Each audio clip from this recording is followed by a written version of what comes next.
Assalamualaikum warahmatullahi wabarakatuh.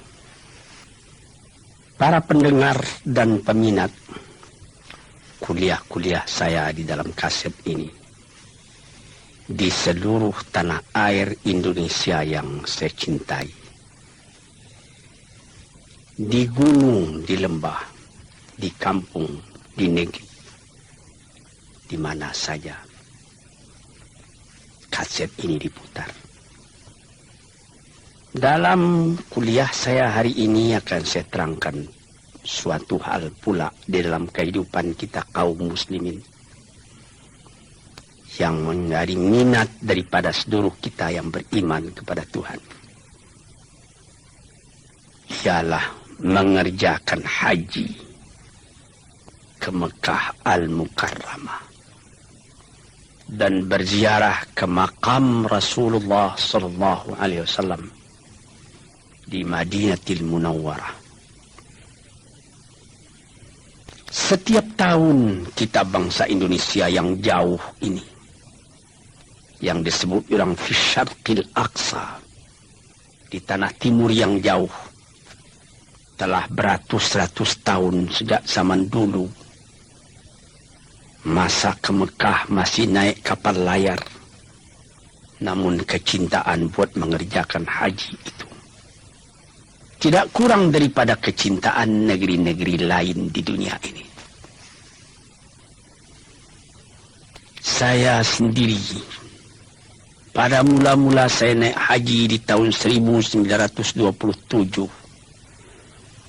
dalam usia baru 19 tahun.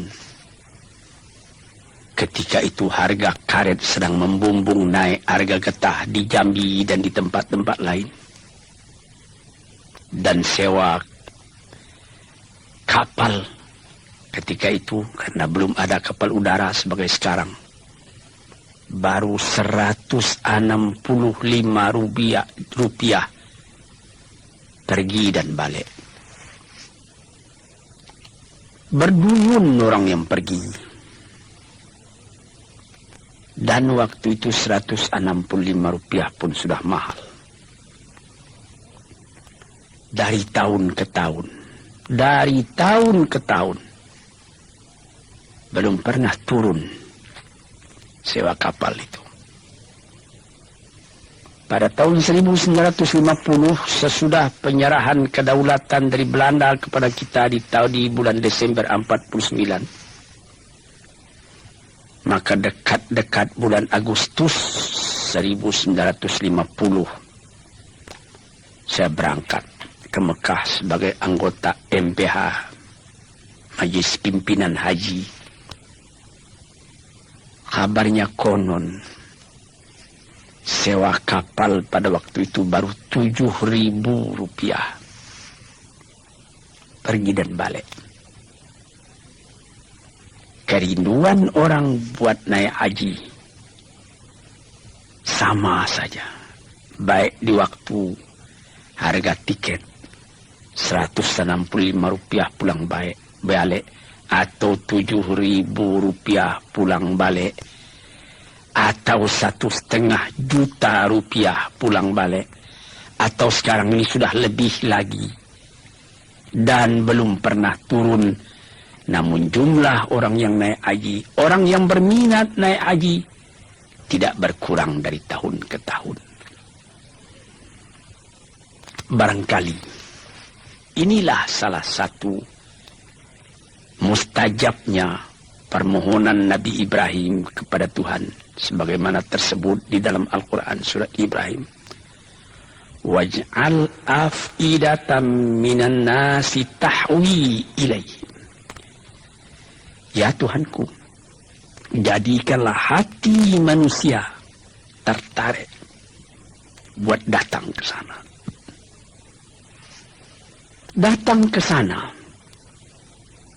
tidak sama dengan kita pergi piknik, tidak sama dengan kita menjadi turis ke Amerika, atau ke London, atau ke Paris, ke Roma, atau ke Spanyol, ke Alabama, atau ke Nebraska, ke Texas, atau ke San Francisco. Tidak sama. Kita ke sana buat beribadat. Kita dipanggil oleh Tuhan. Sekurang-kurangnya sekali seumur hidup kita, man istata'a ilaihi sabila. Orang-orang yang sanggup berjalan ke sana. Sehingga ada mazhab lama yang mengatakan berjalan betul-betul sanggup hendaknya ke sana. Seketika saya naik haji bersama istri saya di tahun 1968. Ketika kami naik mobil dari Madinah akan menuju Mekah. Di tengah jalan bertemu satu orang dari Afghanistan. Berjalan kaki hendak pergi ke Madinah. Saya hentikan mobil kami. Saya turun, saya berikan sedikit hadiah kepadanya untuk perjalanannya. Menggelanggang air matanya lalu perjalanan diteruskannya juga. Semua orang yang ada agak sedikit iman dalam hatinya ingin buat pergi ke sana. Kejadian ini dapat kita ingatkan. Almarhum Presiden Soekarno sudah pernah naik haji. Kabarnya konon sampai ke makam Rasulullah di Madinah, beliau tidak tahan keluar air matanya ketika menghadapi kubur Rasulullah itu. Bung Hatta pun demikian pula. Semua telah almarhum. Malah yang paling akhir, Nyonya Fatmawati, bekas istri daripada Bung Karno. Dia berniat mulanya hendak naik haji bersama-sama dengan ayahnya di tahun 1979. Rupanya sebelum tahun 1980 ayahnya meninggal. Maka disampaikannya juga niatnya. Meskipun belum akan dapat naik haji, dia pergi umrah. Selesai mengerjakan umrah, dia pulang ke tanah air, singgah di Kuala Lumpur. Di satu hotel dia meninggal dunia. Demikianlah hati tiap-tiap orang Islam. Bagaimana kecintaannya buat pergi ke tanah suci itu. Dia tahu tanah suci tidak serupa dengan Paris, dengan London, dengan Roma, dengan Spanyol, dengan Nebraska, dengan Alabama, dan lain-lain. Di sana kalau musim panas terlalu panas, musim dingin terlalu dingin. Tapi apabila kita telah datang kembali ke tanah air, teringat musim dingin di sana, tapi di sini kita tidak kedinginan. Cuma jadi ingatan saja. Dengan segala kerendahan hati saya berkata, tuan-tuan, saya sudah pergi ke tanah suci itu baru 12 kali. Saya sudah pergi ke London 2 kali. Tidak ada niat saya buat ke London lagi, tidak. Saya sudah pergi ke Spanyol, tidak ada niat lagi buat melihat bekas Masjid Alhambra, Cordova, Granada, Sevilla, tidak. Saya sudah merasakan ributnya di New York, di Jepang, dan lain-lain. Tapi tidak ada kerinduan buat datang lagi ke sana, tidak. Ya, kalau datang panggilan atau datang undangan, pergi juga, tapi tidak seperti ke Mekah. Tidak dapat itu apakah ini termasuk yang irasional, kata orang, di luar ungkapan akal. Dan ini apakah termasuk emosi, tidak tahulah. Tapi terbayang itu Ka'bah, terbayang sumur Zam-Zam, makam Ibrahim, sembahyang di makam Ibrahim, Allah, Hajarul Aswad, menciumnya. Puas hati pada waktu itu. Habis tawaf, berdiri ke Multazam, bergantung pada baju Ka'bah, menekur kepala tapi hati melanjut ke atas, mengingat Tuhan, memohonkan ampunnya dan ridha-Nya. Dan kalau pada 9 hari bulan Dzulhijjah, wukuf di Arafah.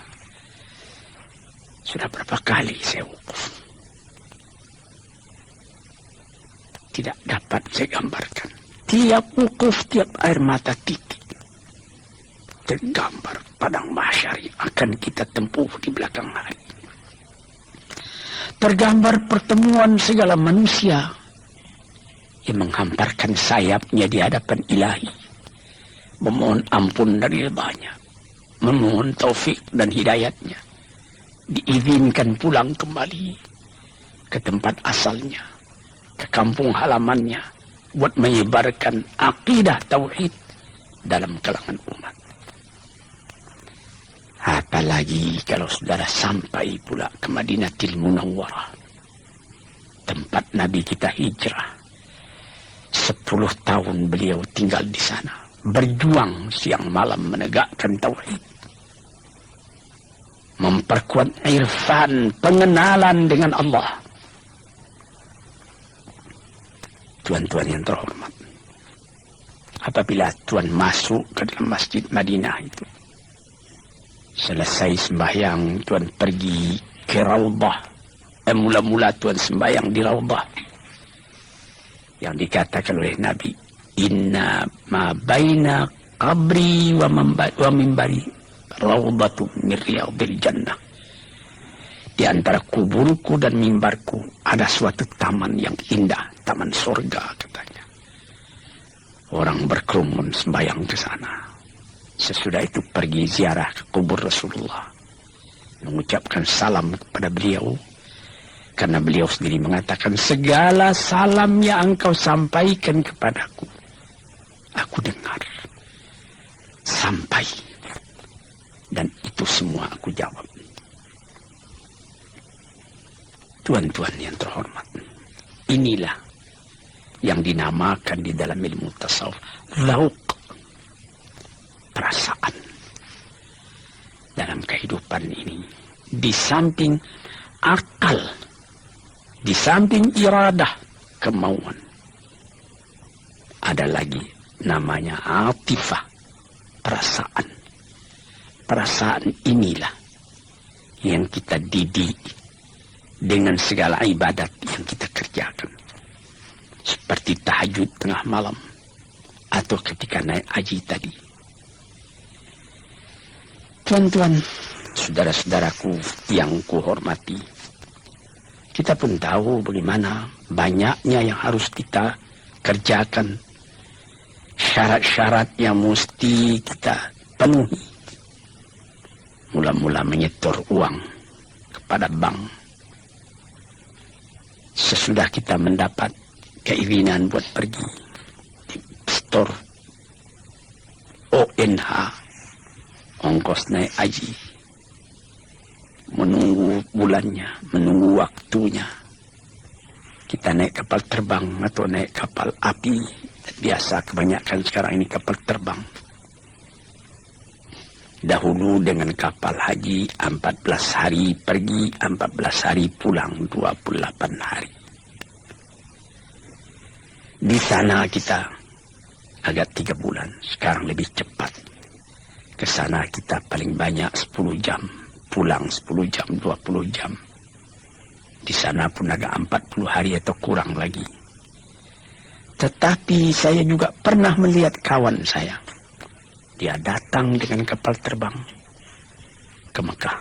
Selesai dia mengerjakan haji, tiba-tiba sudah lekas mesti pulang. Menangis dia. Yang lebih menjadikan kita punya air mata titik lagi waktu tawaf wada. Mengerjakan tawaf selamat tinggal, selamat berpisah dengan Ka'bah itu sendiri. Sehingga ada orang yang berjalan menghadap terus ke Ka'bah walaupun dia akan keluar. Tiba di pintu akan keluar dari masjid itu, titik air mata yang minta kepada Tuhan, beri aku kesempatan lagi ya Allah, buat datang ke tempat ini. Saya sendiri pun pernah. Waktu asar saya masuk ke Masjid Madinah. Sesudah tahiyatul masjid 2 rakaat, saya duduk. Di sebelah kiri saya kubur Rasulullah. Saya berkata seorang diri. Tidak didengar oleh orang lain, tapi didengar oleh semangat saya sendiri. Ya Rasulullah, saya katakan, yang berada di sebelah kiri saya sekarang ini. Barangkali waktu engkau hidup, engkau sendiri tidak menyangka bahwa ke tempat saya yang jauh, ke tanah Sirah, Sungai Batang meninjau di tepi danau, di Pulau Sumatera. Di sana berdiri masjid-masjid. Besarnya menurut kebesaran atau kekecilan penduduk di tempat itu. Dari seberang ke seberang danau kedengaran azan memanggil buat sembahyang. Ke sana agama ini telah pun masuk, ya Rasulullah. Kami telah datang kemari. Haraplah engkau tahu. Haraplah engkau terima umatmu ini. Hati kami selalu terpaut kepada engkau. Ini salah satu perasaan yang dirasakan ketika mengerjakan haji tadi. Pernah saya ketika menerangkan hal puasa menyebut bagaimanapun kerasnya peraturan, namun dispensasi mesti ada. Yaitu seperti naik haji tadi. Ada orang tua, umur sudah lebih 80 tahun. Kalau dibawa dengan kapal terbang pun sudah susah. Duduk di kapal terbang berjam-jam itu juga capek. Seperti sudah mau bercerai-cerai, rengkah-rengkah badannya itu kena angin. Orang yang begitu boleh menyuruhkan orang lain menghajikan atas namanya. Asal saja orang lain tadi sudah haji pula lebih dulu untuk dirinya sendiri. Malah di dalam suatu hadis yang dirawikan oleh Daruqutni dikatakan, kalau ayahmu telah meninggal, ibumu pun telah meninggal, engkau boleh menghajikan dia. Dahulukan menghajikan ibu, karena ada hadis mengatakan ibumu. 3 kali Rasulullah mengatakan. Jadi dahulukan menghajikan ibu daripada menghajikan ayah, kalau beliau-beliau belum haji. Di sini kita melihat lagi dispensasi yang diberikan Tuhan. Mesti gimana? Man istata'a ilaihi sabila, kita sanggup ke sana.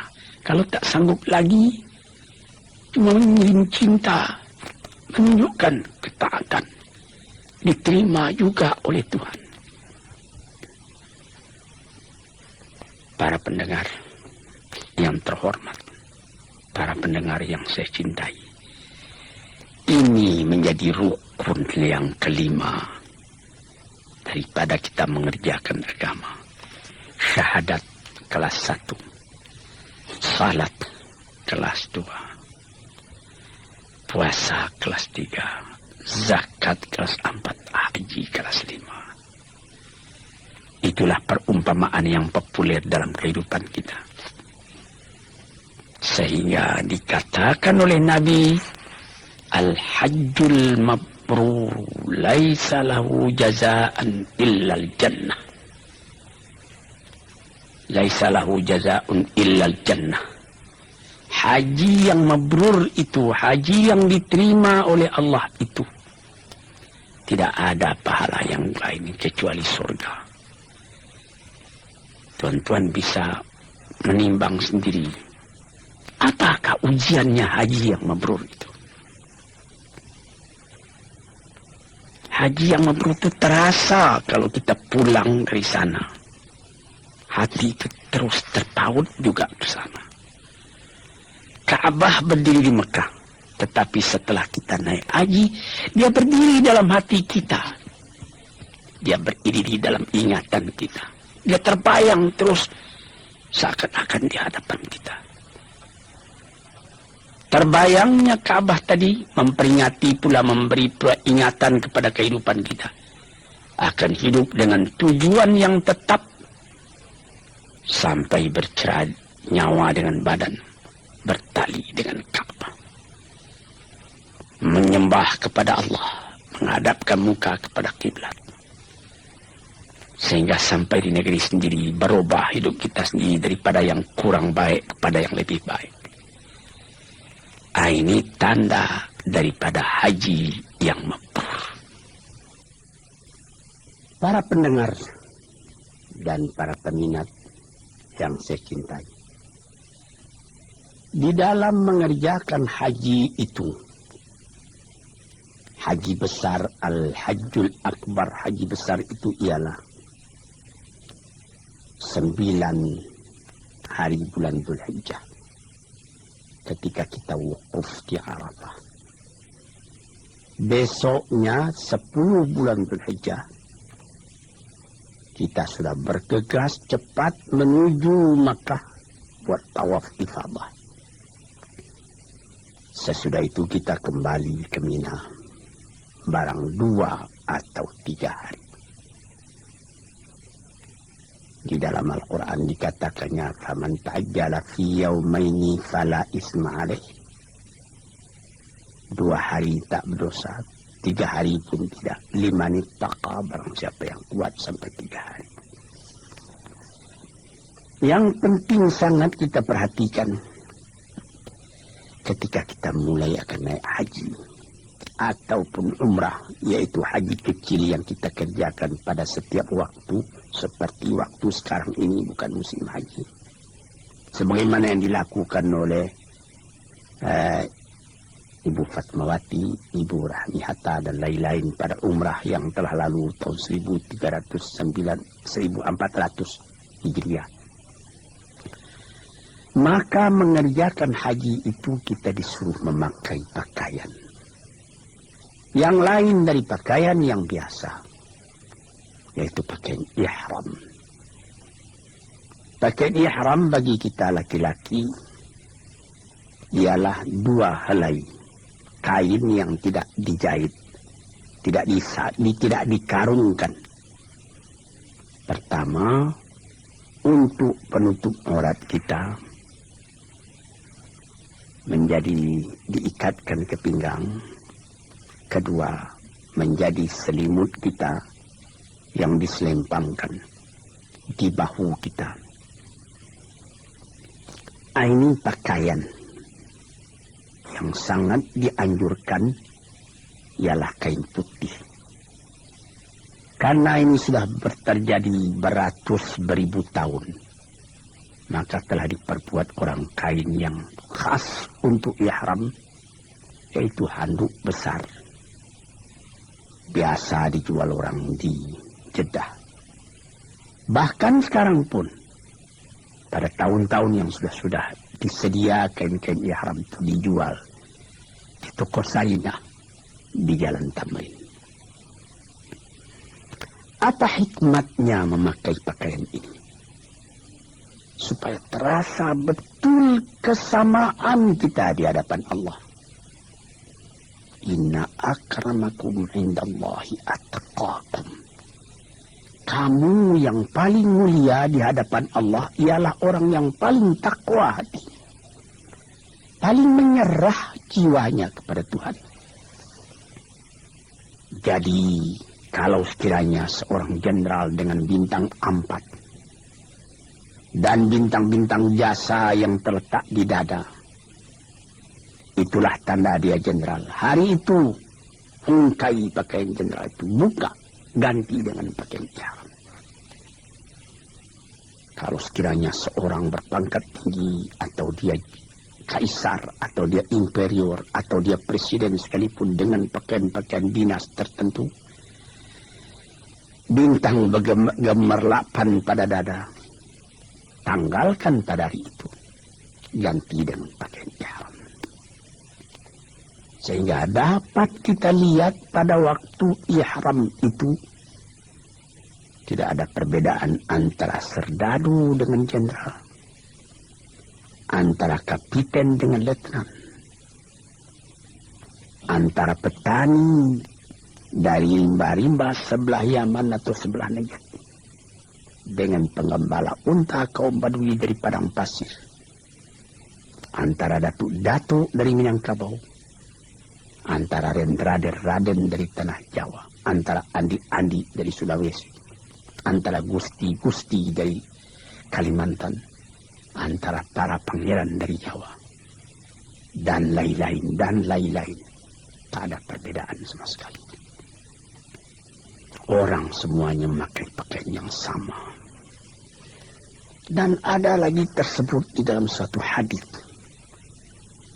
Apabila ada orang sedang memakai pakaian ihram itu meninggal, kuburkanlah dia bersama dengan pakaian ihramnya itu. Jangan ditutup mukanya. Dikatakan bahwa nanti apabila kiamat datang, kam labista yauman au ba'da yaum. Berapa lamanya engkau tidur di sini? 1 hari ataupun setengah hari, katanya. Padahal ini sudah jutaan tahun. Apa yang lebih dulu dikeluarkannya? Labbaik Allahumma labbaik. Dia sangka dia masih mengerjakan haji. Labbaik Allahumma labbaik. Inilah yang kita baca selama kita mengerjakan ihram tadi. Labbaik Allahumma labbaik. Innal hamda wan ni'mata laka wal mulk la syarika lak. Ya Tuhanku, aku telah datang kemari memperkenankan panggilanmu. Aku telah datang. Tidak ada syarikat bagi engkau, tak ada sekutu bagi engkau, esa engkau. Tidak bersekutu dengan yang lain. Segala puji-pujian, segala kekuasaan, semuanya di tangan engkau. Tidak ada sekutu engkau dengan yang lain. Inilah yang dibaca pada waktu itu. Tuan-tuan yang terhormat. Seakan-akan terbayang di hadapan kita bagaimana ratanya padang Arafah itu. Jauh saujana mata memandang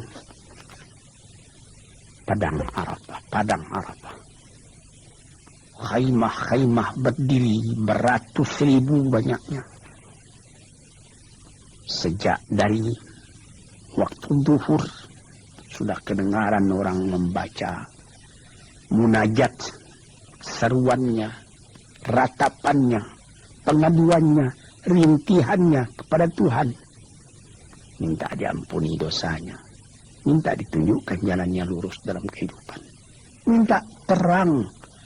An-nur, terang, jangan kegelapan. Tiap tahun, tiap pergi naik haji, wukuf di Arafah, terbenam ke dalam hati perasaan. Sum-sum jiwa kita terasa kebahagiaan hati menjadi seorang muslim yang menyerahkan dirinya kepada Tuhan. Tuan-tuan, saudara-saudara, laki-laki dan perempuan.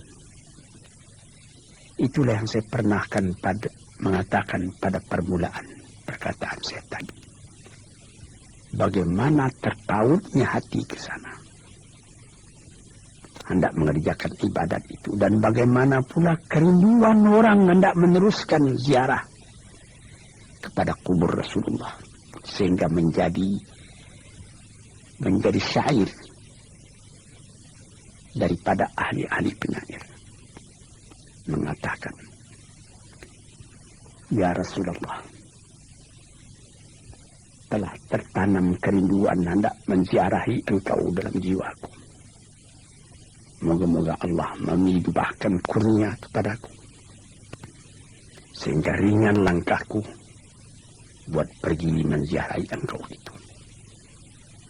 Syauqi ila haramin nabiyil hadi fa'asa afuzu bimaqsadi wa muradi. Kerinduanku ialah hendak pergi menyiarap, menunjukkan cinta, menitikkan air mata, merindui engkau karena engkau pun rindu kepadaku. Moga-moga tercapailah maksudku ini. Saudara-saudara yang terhormat, saya katakan tadi, haji yang mabrur itu tidak ada yang lainnya akan dia terima, melainkan diterima Tuhan di dalam surga. Haji yang mabrur itu kayaumin waladathu ummu. Haji yang mabrur itu membuat orang setelah selesai haji sama dengan waktu dia lahir daripada perut ibunya. Bersih dia daripada dosa. Hadirin dan hadirat yang saya cintai, yang saya muliakan. Inilah beberapa tanda-tanda daripada kita orang Islam. Dan ada perkataan peringatan yang agak keras daripada Sayyidina Umar ibn Khattab radhiyallahu anhu, sahabat Rasulullah, Amirul Mukminin. Beliau mengatakan, barang siapa yang tidak tergetar hatinya buat pergi ziarah, mengerjakan haji ke Mekah itu, saya takut katanya kalau dia mati menjadi orang Yahudi atau menjadi orang Nasrani. Sebab itu di dalam zaman yang sebagai sekarang ini, alhamdulillah zaman damai, peperangan tidak ada. Hubungan dunia bertambah dekat, bertambah rapat. Terutama dengan kemajuan adanya kapal terbang sekarang ini. 427 Boeing. Ada lagi pesawat baru yang lebih kencang. Itu semuanya menjadikan dekatnya, menjadikan mudahnya kita buat sampai ke tempat itu. Kita melihat bukit-bukit, gunung-gunung, kelihatan Jabal Nur, yang kalau kita keluar dari kota Mekah, kira-kira setengah jam sudah kelihatan puncak dari bukit itu. Dengan badan yang kuat, masih muda, kira-kira 2 jam sudah sampai ke atas. Atau Jabal Thur, tempat Nabi Muhammad bersembunyi waktu dia akan pindah ke Madinah bersama Abu Bakar. Yang di situ datang ayat Thaniyah Naini idhuma fil ghari idh qala li sahibihi la tahzan innallaha ma'ana. Seketika dia berdua dengan sahabatnya Abu Bakar berlindung di dalam gua Jabal Thur itu. Orang sudah mengancam dari luar. Abu Bakar sudah cemas. Kalau Nabi kelihatan, bukan dia cemas jiwanya sendiri, biar dia mati asal Nabi jangan tersinggung. Tapi Nabi membujuknya, la tahzan, kau jangan berduka cita, Allah bersama kita. Hadirin, saudara-saudaraku, laki-laki dan perempuan, semuanya ini adalah hal-hal kejadian yang kita alami semuanya dan lekat dalam hati kita, dan kita ingin berulang kembali. Apabila kita sa'i antara Safa dan Marwah, membaca doa-doa yang maksur daripada Rasulullah. Apabila sesudah itu kita punya kepala digunting rambut kita, tahallul namanya. Kita sudah boleh memakai pakaian yang biasa kembali sesudah pakaian ihram. Hati kita pun terang, muka kita pun jernih. Ada orang yang mengumpulkan uang dari tahun ke tahun. Ada seorang teman saya di Masjid Agung Al-Azhar. Boleh saya sebut namanya, Muhammad Tahar. Lebih 10 tahun dia mengumpulkan duit. Ingin hendak ke Mekah. Setelah hampir berangkat, uang belum cukup. Kalau ditambah 100.000 lagi itu bisa. Dia tambah-tambah. Datang tahun yang akan datang. Rupanya sewa kapal ke Mekah bertambah naik. Uangnya tidak cukup juga. Akhirnya setelah hampir 10 tahun dia mengumpul uang, tidak cukup juga. Beberapa orang dermawan memberinya tambah uang. Di antaranya almarhum Dr. Isa memberikan sehingga cukup dia pergi ke Mekah. Tahun 1974 dia ke Mekah. Bukan main. Dalam kemiskinan tapi hati besar. Di dalam kesedihan tapi muka manja. Dia bangga dia kembali. Benar dikatakan bahwa orang ke Mekah hendaklah dengan ongkos yang cukup, dengan belanja yang penuh, jangan sampai minta kepada orang lain. Itu benar. Tetapi apakah agama menutup pintu bagi orang berbuat baik akan berbuat baik? Kalau begitu berapalah orang yang akan sempat pergi ke Mekah? Banyak kejadian orang memberikan, pergilah kami tolong. Pulangnya hatinya pun puas. Ini contoh fastabiqul khairat, berlomba berbuat kebajikan. Dan kebajikan yang utama itu man kasyafa muslimin kurbatan min kurabil dunia kasyafallahu lahu kurbatan min kurabi yaumil qiyamah. Barang siapa yang menolong seorang kesusahan dalam dunia ini, niscaya Allah pun akan menolongnya pula dari kesusahan di hari akhirat esok. Inilah gunanya silaturahim, rasa cinta, rasa sayang antara orang Islam sesama orang Islam. Satu lagi yang meninggalkan kesan yang dalam hati kita sampai di Mekah. Tidak ada perbedaan bangsa, tidak ada perbedaan kulit. Orang hitam terlalu hitam dari Afrika, dari Ghana, dari Guinea, dari Abyssinia. Hitamnya cuma gigi saja yang kelihatan putih. Orang putih dari Afrika Utara, dari Tunisia, dari Maroko, dari Aljazair, bertemu di waktu tawaf dengan bermacam-macam rukbah tadi. Orang dari Cina, orang dari Indonesia dengan badannya yang pendek-pendek, kecil-kecil, dipertemukan Allah, ditunjukkan oleh Tuhan kekuasaannya. Bagaimana dengan satu akidah, bangsa yang bertebaran di seluruh dunia itu dapat bersatu ke satu tempat, merendahkan diri kepada Allah Subhanahu wa Ta'ala. Ini padahal di dunia ini masih terdapat, di negeri-negeri yang katanya sudah maju, masih terdapat apa yang disebut apartheid. Pembedaan warna kulit sebagai di Afrika Selatan sampai sekarang masih saja menjadi kemelut politik. Baru di Zimbabwe yang baru terlepas, di Rhodesia. Padahal di Amerika sendiri masih belum hilang. Di negeri yang katanya sudah sangat maju. Di Mekah tidak ada itu perbedaan kulit begitu. Orang melihat di mana-mana ada orang hitam, ada orang putih, ada orang kuning. Di dalam Masjidil Haram beberapa orang hitam dari Afrika sedang duduk membaca zikir.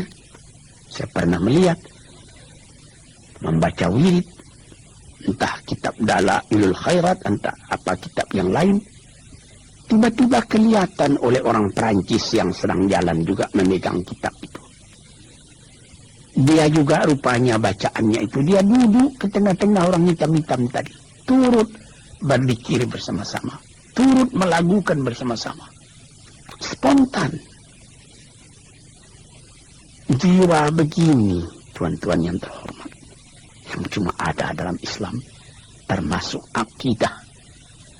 Sehingga pernah di zaman Nabi sendiri Abu Dzar, dia bertengkar dengan Bilal. Bilal itu hitam. Lalu disebut oleh Abu Dzar, ya aswad, hitam. Marah Nabi.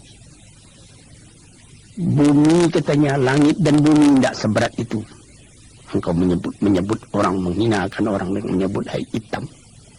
Menyesal Abu Dzar, dia letakkan pipinya di atas tanah. Injak olehmu, hai Bilal. Injak. aku sudah telanjur.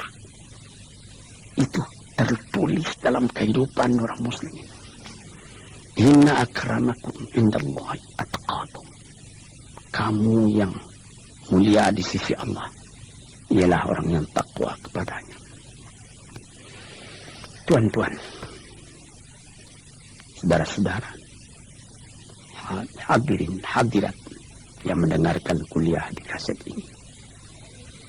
Kalau belum ke Mekah, niatkanlah dalam hati. Apabila betul-betul sudah ada dalam hati ini niat yang suci, insya Allah akan saudara disampaikan oleh Tuhan. Apabila telah datang panggilan naik haji, moga-moga diberi Allah Ta'ala rezeki saudara bayar ONH-nya, berangkat ke Mekah, rasakan nyaman itu, berjumpa dengan kawan dari seluruh dunia, kesankan amalan itu dalam jiwa, kemudian itu kembalilah ke tanah air. Saudara akan menjadi orang baru dalam keadaan yang begini, keadaan di tanah air kita sendiri.